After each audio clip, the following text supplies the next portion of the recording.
Welcome. In front of me is an Honor 200 Pro, and today I'll go over unboxing along with a quick look at the device itself along with its specs. So let's just get straight into it. We have two little pieces of tape to cut through, which don't look factory, though I could be wrong. Just quickly see what's under there. Oh, no, I think it is factory. Right, popping it open. Based on the box thickness, I can already guess there is no charger in the box, which is a shame. Now, geez, that is a camera speed bump. Let's boot it up.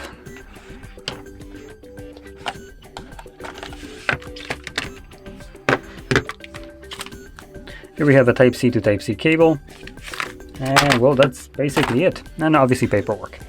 Unfortunately, no case whatsoever provided with the device, no charger provided with the device, so it looks like Honor is starting to just kind of join the party of bullshit excuses of the environment. That's why we don't give you accessories that should be, in my opinion, with the device, because you buy a phone that now you can't charge by default.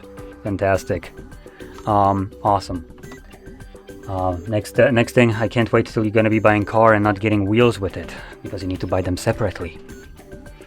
Anyway, so let's talk about the display right off the bat, which is a 6.78 inch display with a resolution of 1224 by 2700 pixels. It is an OLED display, 1 billion colors, 120 Hz refresh rate, and a peak brightness of a whopping 4000 nits, and boasting a 90.8% screen to body ratio with the pixel density of 437. So pretty good display right here.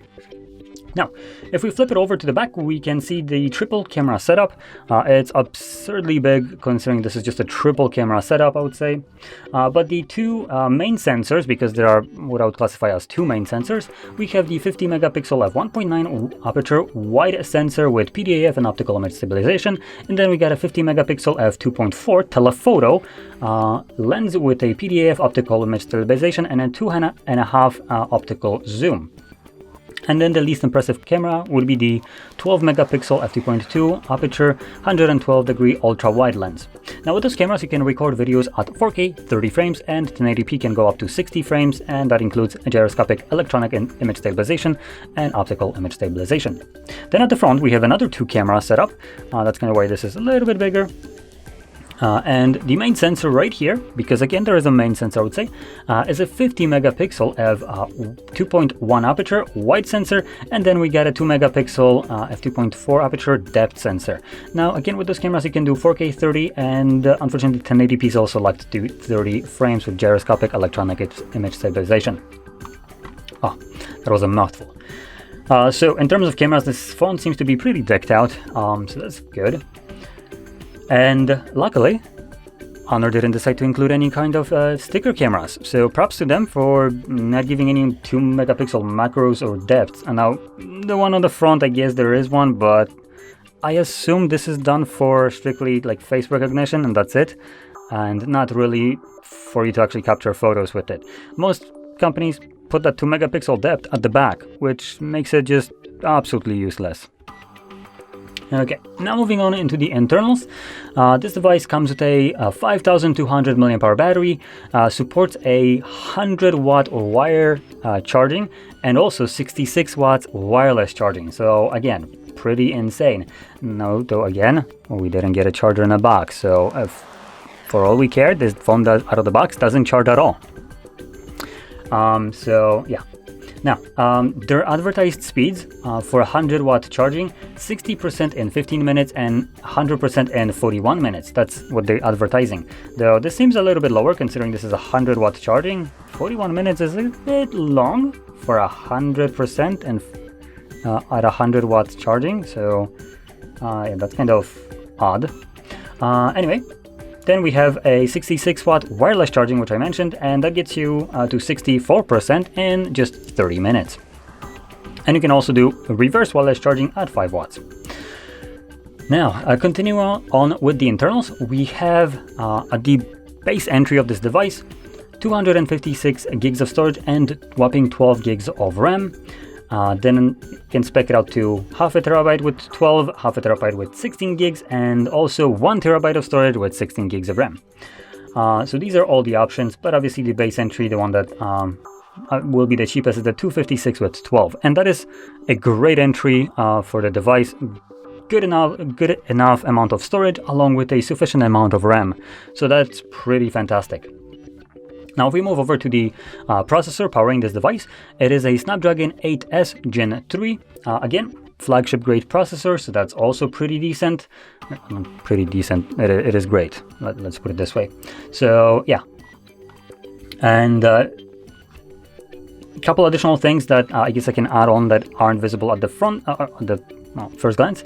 Under display, fingerprint sensor, accelerometer, gyroscope, compass, ultrasound proximity. Then in terms of the build quality, we have a bit more of a poor build quality, I would say. So it has a plastic frame, which you can clearly see. We have what looks to be a glass back, actually, though. Let me quickly make sure. If there is any mention. Nope, never mind. I don't see any mention.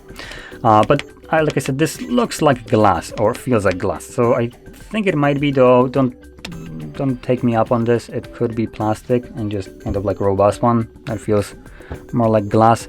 But like I said, at least the frame itself is most certainly plastic. Now, there is no headphone jack, as you can probably see, and based on that SIM tray, we can already deduce that there is no expandable storage. But just to be absolutely certain about this, I am gonna pop it out.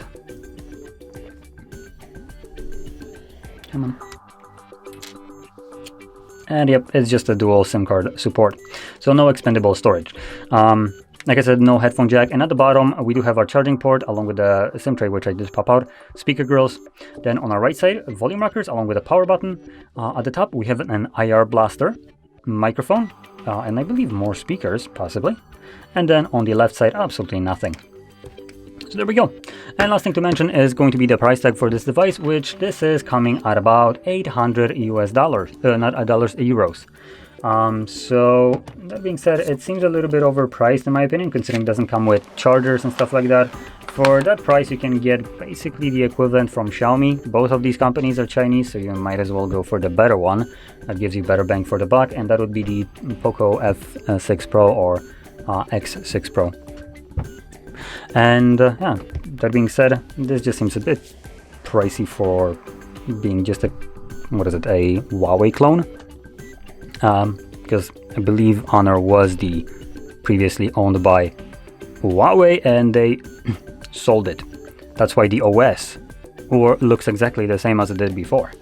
So yeah, probably would stay away from this one, as they do seem like they want a bit too much for their devices.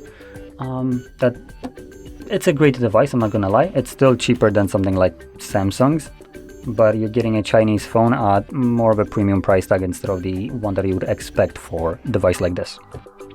So anyway, with that being said, hopefully you found this video helpful, and if you did, don't forget to smash like, subscribe, and thanks for watching.